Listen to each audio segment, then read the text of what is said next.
हाँ तो बच्चों, कैसे हैं आप सब। जैसा कि आप सभी को पता है, इससे पहले वाली वीडियो में एक्सरसाइज 5.2 कंप्लीट कर चुके थे। आज के इस वीडियो में बच्चों स्टार्ट करने वाले हैं एक्सरसाइज 5.3। जैसा कि आपको पता है कि 5.2 और 5.1 में क्या सीखा था अपन ने, स्क्वायर के बारे में, मतलब वर्ग के बारे में। तो इसका मतलब क्या होता था, किसी भी नंबर को दो बार मल्टीप्लाई करना। जैसे कि मेरे को 13 का स्क्वायर निकालना है, तो 13 को बस दो बार मल्टीप्लाई कर दो, आपको स्क्वायर पता चल जाएगा। मुझे 15 का स्क्वायर निकालना है, तो आपको 15 को दो बार मल्टीप्लाई करना था, आपका स्क्वायर मिल जाएगा, मतलब वर्ग मिल जाएगा। लेकिन अब यहाँ पर क्या सीखने वाले हैं, तो यहाँ पर आज सीखेंगे स्क्वायर रूट के बारे में, मतलब वर्गमूल के बारे में। तो बच्चों ये होता क्या है, पहली बात तो ये ध्यान रखना है कि जो स्क्वायर रूट होता है मतलब वर्गमूल, ये अपोजिट होता है, मतलब उल्टा होता है। किसका बच्चों, तो ये उल्टा होता है स्क्वायर का, मतलब वर्ग का। ये आपको ध्यान रखना है। तो इसमें क्या सोचना पड़ेगा आपको, इसमें ये सोचना पड़ेगा कि कोई नंबर अगर दो बार है तो उसको एक बार लिखना है। कोई नंबर अगर दो बार है मल्टीप्लाई में, तो उसको एक बार लिखना है। ऐसा क्यों बोला मैंने, तो ऐसा इसलिए बोला बच्चों मैंने, क्योंकि स्क्वायर में क्या करते हैं, एक नंबर को दो बार लिखते हैं। तो स्क्वायर रूट में, वर्गमूल में, कोई नंबर दो बार है तो उसको एक बार लिखा जाएगा। अब ये दो बार नंबर है तो उसको एक बार कैसे लिखा जाएगा, तो उसके लिए बच्चों यहाँ पर आप एक सिंबल का इस्तेमाल करते हो बच्चों। किसका सिंबल, जिसे बोलते हैं चिन्ह, और वो होता है बच्चों कुछ ऐसा। ठीक है, ये सिंबल जो है ना, ये किसको बताता है, स्क्वायर रूट को, मतलब वर्गमूल को। और इसके अंदर कोई भी नंबर आ जाए, कोई भी नंबर आ जाए, वो अगर दो बार है ना, तो वो एक बार ही लिखा जाएगा। जैसे कि मान लो यहाँ पर इसके अंदर मैंने कुछ नंबर लिख दिए, यहाँ पर 5 × 5 × 7 × 7, ये मैंने नंबर लिख दिया बच्चों। तो यहाँ पर देखो ये नंबर दो दो बार आ रहे हैं। जब भी नंबर दो दो बार आए तो इस सिंबल का काम ये है कि इसको एक बार बाहर लिख देना है। कितनी बार, तो यहाँ से 5 एक बार बाहर आ जाएगा, दो बार था तो एक बार बाहर आएगा। यहाँ 7 दो बार था तो एक बार बाहर आएगा, और बस इनको आपको मल्टीप्लाई कर देना है, आपका क्या आ जाएगा, आंसर आ जाएगा। ठीक है, जिससे कि और भी कोई भी नंबर आप ले सकते हैं, जैसे 2 × 2 × 3 × 3 × 3 × 3 ऐसे नंबर आ गया।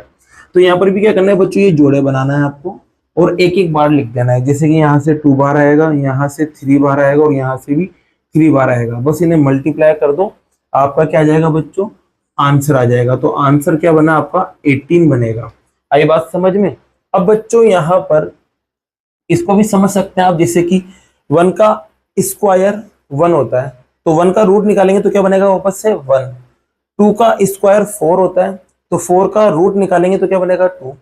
3 का स्क्वायर 9 होता है, तो 9 का रूट निकालेंगे तो 3। मतलब ये एक दूसरे के उल्टे होते हैं। जैसे कि देखो यहाँ पर ये 25 है, क्या है बच्चों, 25। अब 25 का आपको रूट निकालने के लिए बोला, तो इसके लिए बच्चों पहले इसके टुकड़े करना पड़ते हैं। क्या करना पड़ते हैं, टुकड़े करना पड़ते हैं। तो यहाँ पर आप बात करें 25 की, तो 25 के टुकड़े आपको पता है 5 × 5 होते हैं बच्चों। देखो जब ये जोड़ा बन चुका है तो ये क्या आ जाएगा, बाहर आ जाएगा। तो आप देख सकते हैं 25 का जब रूट निकाला तो क्या आया, 5 आया। देखो 25 का रूट 5 होता है। तो यहाँ पर आप समझ चुके हो कि रूट क्या होता है। रूट का मतलब सीधा सा है, किसी भी इस ब्रैकेट में बंद किसी भी नंबर को अगर डबल बार देख ले तो उसको एक बार लिखना क्या कहलाता है, रूट कहलाता है, मतलब वर्गमूल कहलाता है। अब बच्चों इसी बिहाफ पर अपन अपने क्वेश्चन को लेते हैं। अब देखो यहाँ पर आपके क्वेश्चन नंबर फर्स्ट है, इसमें आपको पॉसिबिलिटीज पूछी गई है बच्चों, मतलब संभावना पूछी गई है। मतलब फिक्स नंबर नहीं पूछा, बस आपसे पूछा है कि कौन सा नंबर आ सकता है। अब किसकी पॉसिबिलिटी पूछी गई है, तो यहाँ पर 1 डिजिट की, मतलब इकाई अंक की, वो भी किसके, स्क्वायर रूट निकालने पर, मतलब वर्गमूल निकालने पर। तो बच्चों यहाँ पर जो भी ये नंबर दे रखे हैं, इन नंबर्स का आपको पहले स्क्वायर रूट निकालना है, और स्क्वायर रूट निकालने के बाद उसका जो पीछे वाला जो नंबर है वो आपको बताना है बच्चों। तो इसको देखो बच्चों एक एग्जांपल से समझते हैं। जैसे कि यहाँ आप देख सकते हैं कि ये जो नंबर्स हैं, इनका जब रूट निकालेंगे तो 1 2 3 4 5 6 आएगा। लेकिन इसके आगे वाले नंबर, जैसे कि बच्चों अपन ले लेते हैं 121 ले लेते हैं। क्या ले लेते हैं, 121। एक नंबर और ले लेते हैं अपन यहाँ पर 144। एक नंबर और ले लेते हैं 169। तो बच्चों 121 का मुझे रूट निकालना है, इसका भी मुझे रूट निकालना है, और इसका भी रूट निकालना है। फिर रूट निकालने के बाद जो पीछे वाला नंबर आएगा उसको मुझे बताना है, यहाँ पर यही बोला गया है। तो बच्चों 144 होता है ना, इसके जब आप टुकड़े करेंगे तो 12 इंटू 12 होते हैं, ये मुझे पता है डायरेक्ट, लेकिन आपको धीरे धीरे पता चल जाएगा बच्चों। ये 121 है, इसके टुकड़े करेंगे तो 11 इंटू 11 आता है, और यहाँ पर 169 को तोड़ने पर 13 इंटू 13 आता है। ठीक है, तो यहाँ पर देखो जोड़ा बन चुका है, तो कितना बना बाहर 2, यहाँ पर जोड़ा बन गया तो 11 बाहर आ गया, और यहाँ जोड़ा बन गया तो 13 बाहर आ गया। तो इसका मतलब देखो बच्चों क्या पता चल रहा है, यहाँ पर देखो नंबर क्या था 4, और 4 का जब रूट निकाला तो 2 आ रहा था। यहाँ पर भी देखो पीछे वाला नंबर क्या दिख रहा है 4, इसका जब रूट निकाला तो बच्चों कितना आया पीछे वाले नंबर पे 2 आया। यहाँ देखो क्या दिख रहा है 1, अब देखो 1 यहाँ भी दिख रहा है और 1 आपको यहाँ भी दिख रहा है। तो इस कंडीशन में बच्चों जब पीछे 1 आ जाए ना, तो उस कंडीशन में जब रूट निकालेंगे तो उसका पॉसिबिलिटी 1 भी हो सकता है और 9 भी हो सकता है। जैसे कि बात करते हैं बच्चों यहाँ पर, यहाँ क्या रहा है 9, अब 9 यहाँ आ रहा है तो बच्चों देखो 9 यहाँ भी दिख रहा है और 9 यहाँ भी दिख रहा है। तो 9 जब भी पीछे दिख जाए तो उसका रिजल्ट देखो 3 भी हो सकता है या 7 भी हो सकता है। तो देखो यार 3 या 7 में से कुछ ना कुछ आ रहा है, 3 आ रहा है ना। तो यहाँ पर आपको ये बात ध्यान रखना है, जब भी किसी नंबर के पीछे 1 दिख जाए तो उसका जब रूट निकालेंगे तो लास्ट वाला डिजिट 1 भी हो सकता है और 9 भी हो सकता है। जब पीछे 4 दिख जाए तो उसका जब रिजल्ट निकलेगा तो आपके स्क्वायर रूट का यूनिट डिजिट 2 हो सकता है। 9 की कंडीशन में बच्चों 3 भी हो सकता है, 7 भी हो सकता है। 6 की कंडीशन में 4 भी हो सकता है और 6 भी हो सकता है। 5 की कंडीशन में 5 हो सकता है। तो यहाँ पर भी बच्चों अपन को क्या निकालना है, इनके रूट निकालना है बच्चों, और रूट निकालने के बाद इनका यूनिट डिजिट बताना है। तो जैसे कि बच्चों पहला नंबर ये रहा, अब इसमें लास्ट वाला नंबर क्या है बच्चों 1 है। तो 1 देखो कहाँ कहाँ दिख रहा है, 1 एक तो यहाँ दिख रहा है और एक 1 यहाँ दिख रहा है। तो 1 यहाँ भी है और यहाँ भी। तो इस कंडीशन में जब रूट निकालेंगे, मतलब इधर की तरफ चलेंगे उल्टी तरफ, तो पीछे वाला नंबर 1 भी हो सकता है और पीछे वाला नंबर 9 भी हो सकता है। तो इसका बच्चों आपको यूनिट डिजिट बताना है, मतलब इकाई अंक जिसे बोलते हैं अपन। तो बच्चों वो क्या क्या हो सकते हैं, तो वो आपके पास एक तो 1 भी हो सकता है और एक 9 भी हो सकता है। ये आपका आंसर है। ऐसे बात करते हैं बच्चों इसकी, तो यहाँ देखो पीछे वाला नंबर 6 है। अब देखो 6 यहाँ पर भी दिख रहा है और 6 यहाँ पर भी दिख रहा है। तो इसका जो रिजल्ट निकलेगा रूट वाला, तो उसका यूनिट डिजिट 4 भी हो सकता है और 6 भी हो सकता है। तो यहाँ पर इसका जो आंसर आएगा बच्चों या तो 4 आएगा या फिर 6 आएगा। ठीक है, 4,6 भी लिख सकता हूँ इसे। इसकी बात करें तो बच्चों यहाँ पर देखो फिर से पीछे क्या आ रहा है 1, और 1 यहाँ पर दिखता है और 81 में दिखता है। तो इसका मतलब आंसर 1 भी हो सकता है और 9 भी हो सकता है। तो इसका आंसर 1 या फिर 9 होगा। और यहाँ देखो पीछे क्या दिख रहा है 5, जब इसका रूट निकालेंगे तो पीछे 5 दिख रहा है, और 5 सिर्फ एक ही जगह दिखता है, इस जगह। तो इस कंडीशन में इसका जो रूट है का जो यूनिट डिजिट है वो क्या होगा बच्चों 5 होगा। ये क्या थे आपके इस क्वेश्चन के आंसर। तो क्वेश्चन नंबर फर्स्ट आपका क्या होता है बच्चों कंप्लीट होता है। अब नेक्स्ट क्वेश्चन लेते हैं बच्चों। तो बच्चों यहाँ क्वेश्चन नंबर सेकंड आप देख सकते हैं। इसमें देखो क्या लिखा हुआ है, without doing any calculation find the number which are not surely perfect square. मतलब बिना गणना किए आपको बताना है कि कौन से नंबर पूर्ण वर्ग नहीं है। मतलब यहाँ पर आपको परफेक्ट स्क्वायर चेक करना है बच्चों। तो ऐसा क्वेश्चन मैंने आपको पहले भी बताया था। यहाँ पर आपको याद आ रहा होगा मैंने कुछ नंबर छटवाए थे कि यहाँ पर कौन कौन से नंबर है उनको देख लो। तो यहाँ 1 भी दिख रहा है आपको 1 के बाद 4 भी दिख रहा है, 4 के बाद 5 भी दिख रहा है, फिर 6 भी दिख रहा है, 7 नहीं दिख रहा है, 8 नहीं दिख रहा है, 9 दिख रहा है। ये नंबर आपको दिख रहे हैं। इसके अलावा यहाँ कौन कौन नहीं दिख रहा है इसमें, तो इसमें आप पीछे की तरफ देखेंगे, यहाँ पीछे वाले नंबर तो 2 नहीं दिखेगा, 3 नहीं दिखेगा। इसके अलावा बच्चों 7 नहीं दिखेगा और 8 नहीं दिखेगा। तो जिस जिस नंबर के पीछे बच्चों ये वाले नंबर होते हैं, ये वाले नंबर होते हैं, वो कभी भी परफेक्ट स्क्वायर नहीं होते, मतलब पूर्ण वर्ग नहीं होते। और जिनके पीछे ये नंबर्स होते हैं वो परफेक्ट स्क्वायर होते हैं, पूर्ण वर्ग होते हैं। ये मैंने आपको 5.1 में सिखाया था।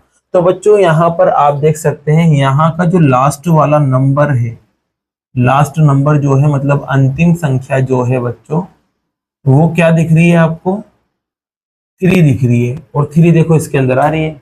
तो इस वजह से ये परफेक्ट स्क्वायर हो ही नहीं सकता। तो अपन लिख देंगे 153 is not a perfect square. Hindi में क्या लिखोगे बच्चों 153 परफेक्ट मतलब पूर्ण वर्ग नहीं है। इतनी सी कहानी आपको लिखना है। यहाँ पर भी बच्चों देखो लास्ट वाला नंबर क्या रहा है 7, 7 इसके अंदर से आता है। तो 7 इसके अंदर से आएगा तो ये भी क्या होगा परफेक्ट स्क्वायर नहीं होगा, पूर्ण वर्ग नहीं होगा। तो यहाँ पर भी ये लाइन लिख देना। यहाँ देखो लास्ट में नंबर क्या आ रहा है, तो यहाँ पर 8 आ रहा है। तो 8 भी इसके अंदर से आ रहा है, तो ये भी परफेक्ट स्क्वायर नहीं होगा, मतलब पूर्ण वर्ग नहीं होगा बच्चों। बात करते हैं इस वाले क्वेश्चन की, तो इसमें देखो लास्ट पे नंबर क्या दिख रहा है, 1 दिख रहा है, और 1 इसके अंदर से आता है और 1 इसके अंदर से आ रहा है, तो मतलब ये परफेक्ट स्क्वायर है। तो लिख देना it is a perfect square, मतलब ये पूर्ण वर्ग है। और इसी के साथ बच्चों आपका क्वेश्चन सेकंड भी क्या हो जाएगा, कंप्लीट हो जाएगा। नंबर थर्ड बच्चों आप यहाँ देख सकते हैं, क्वेश्चन नंबर थर्ड में देखो आपको स्क्वायर रूट निकालना है, मतलब वर्गमूल किस किस का, 100 और 169 का। अब कौन से तरीके से निकालना है, तो यहाँ लिखा हुआ है रिपीटेड सब्ट्रैक्शन, मतलब होता है बार बार घटाना, इसकी मदद से आपको निकालना है। तो बच्चों अब यहाँ पर अपन इसको निकालने जा रहे हैं, ठीक है, इस चीज को यहाँ अपन निकालेंगे। तो इससे पहले वाली जब वीडियो अपन ने बनाई थी तो वहां पर आपने स्क्वायर भी तो निकाला था बार बार नंबर जोड़कर, जैसे कि आपको याद आ रहा हो, जैसे कि 1 3 4 3 के बाद आएगा 5 5 के बाद 7, मतलब ओड नंबर लिए थे अपन ने, विषम संख्या, जैसे कि मैंने नंबर ले लिया। तो इसको अपन ने बिना जोड़े जोड़ के बताया था, और जोड़ने का तरीका क्या था, जितने नंबर यहाँ थे उतने नंबर लिख देते थे 1 2 3 4 और उसका स्क्वायर कर देते थे, तो आपको रिजल्ट मिल जाता था। चाहे तो जोड़ के देख लो, यही मिलेगा। अगर मान लो यहाँ पर एक और नंबर में ऐड कर देता, जैसे कि 5 7 के बाद 9, तो यहाँ 5 नंबर हो जाते, और 5 का अपन को स्क्वायर करना होता है, तो कितना मिलता है 25। तो ये प्लस करने वाला था, लेकिन अब यहाँ पर अपन वर्गमूल निकाल रहे हैं, मतलब स्क्वायर रूट, और वो क्या होता है, इसका वर्ग का उल्टा ही तो होता है स्क्वायर का। तो यहाँ पर प्लस हो रहा है, तो इसके अंदर क्या करना पड़ेगा, माइनस करना पड़ेगा। अब माइनस किसको करना पड़ेगा बच्चों, तो आप ये ध्यान रखना, सबसे पहले 1 को माइनस करना है, फिर 3 को माइनस करना है, एक छोड़कर एक चलना है, फिर 5 को माइनस करना है, 7 को, 9 को, 11 को, और तब तक माइनस करना है जब तक 0 नहीं बन जाए। और जितनी बार माइनस करोगे वही आपका क्या रहेगा, आंसर रहेगा। जैसे कि यहाँ देखो 100 को पकड़ते अपन, किसको पकड़ते बच्चों, 100 को। अब यहाँ पर देखो मैं माइनस करना शुरू कर रहा हूँ, तो सबसे पहले बात करते हैं 100 की। 100 में से सबसे पहले 1 को माइनस करेंगे तो कितना मिलेगा, 99, ठीक है। फिर इसके अंदर से फिर से माइनस करेंगे बच्चों, अब किसको, 3 को माइनस करेंगे, तो माइनस करेंगे तो बच्चों आपके पास मिलेगा 96। फिर इसमें से किसको माइनस करेंगे, अब 5 को, तो 5 माइनस करने पर 91 आपको मिलेगा, ठीक है। अब 5 को माइनस करने के बाद अब बारी आएगी 7 की, तो 7 को भी माइनस कर लेते हैं। जब 7 माइनस करेंगे यहाँ से बच्चों, 11 में से 7 जाता है तो कितना बचता है, 4 बचता है, और यहाँ पर 8 बचा रह जाएगा। फिर अब 7 के बाद अगला नंबर आपके 9 आएगा, और माइनस तब तक करना है जब तक 0 नहीं बन जाए। तो बच्चों 9 को माइनस करने जा रहे हैं, तो 9 को जब माइनस करेंगे बच्चों यहाँ, तो आपके पास आएगा 75, माइनस कर लेना आप, 75 आपको मिल जाएगा, ठीक है। फिर उसके बाद बच्चों अब 9 के बाद माइनस करेंगे आप 11 को, तो 5 में से 1 माइनस करेंगे तो 4 बचेगा, 7 में से 1 माइनस करेंगे तो 6 बचेगा, ठीक है। अब 11 आ गया, 11 के बाद कौन आएगा, 13 आएगा, एक नंबर छोड़कर एक लेना है, ध्यान रखना, ठीक है। तो यहाँ पर 4 में से 3 को माइनस करेंगे, 1 बचेगा, और यहाँ 6 बचा रहेगा, 6 में से 1 को माइनस करेंगे, 5 आ गया। अब 51 लेते हैं बच्चों, तो 51 को यहाँ लिख देता हूं मैं। अब 51 में से मैं 13 के बाद किसको माइनस करूंगा, तो आपको पता है 15 को माइनस करेंगे, तो माइनस करते हैं बच्चों, तो ये इसको उधार दे देगा 11, 11 में से 5 गया, 6 बचा। यहाँ पर कितना बचा रहेगा, 4, 4 में से 1 गया तो 3 बचा। अब 15 के बाद किसको माइनस करेंगे बच्चों, आप 17 को माइनस करेंगे, तो माइनस करते हैं देखो यहाँ पर, तो यहाँ पर 16 हो जाएगा, 16 में से 7 को माइनस करेंगे तो 9 आएगा, यहाँ बचा रहेगा 2, 2 में से 1 को माइनस करेंगे तो 1 आएगा। अब 17 के बाद क्या माइनस करना है, तो आपको पता है 17 के बाद 19 माइनस करना है, और जैसे 19 माइनस करोगे बच्चों तो आपको क्या मिलेगा, 0। इस कंडीशन में भी आपके क्या आएगा, 0 आएगा, आप माइनस करते जाना। अब यहाँ आप देख सकते हो कितनी बार माइनस किया गया है, तो देखो काउंट करते हैं, एक बार यहाँ पर, दूसरी बार यहाँ, तीसरी बार यहाँ, चौथी बार यहाँ, और 5वीं बार यहाँ, 6ठी बार यहाँ, 7वीं बार यहाँ। 7 बार तो ऊपर हो गया, नीचे की तरफ गिनते हैं तो यहाँ 8 हो गया, यहाँ 9 हो गया, और यहाँ 10 हो गया।